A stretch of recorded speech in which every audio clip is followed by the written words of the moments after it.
if you have a meeting with the CFO who is going to meet his team, his CTOs next week to talk about cloud cost, what's the conversation they are probably not having because they have never had, but they should have? What would be your advice to that CFO? I think they probably have started to use tools to get visibility and identify what's happening.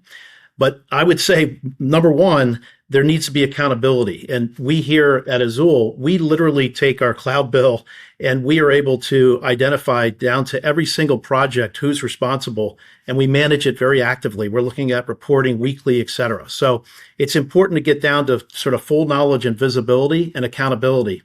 I think secondly, though, and I mentioned it earlier, is understanding what are the big outcomes that you want. Are they customer-related outcomes? Are they product-related outcomes? Are they development-related outcomes? And if you start identifying that and you know where you're spending, you can take quick actions on the consumption side or with partners on the commercial side to negotiate actually better deals, right? That's stage one.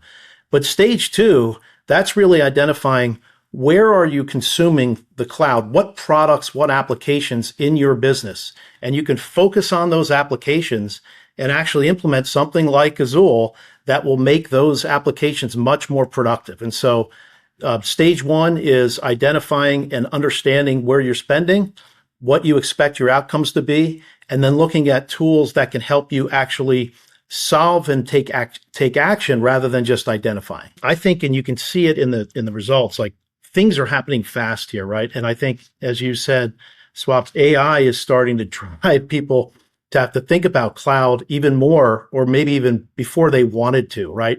And so there's sort of a learning curve.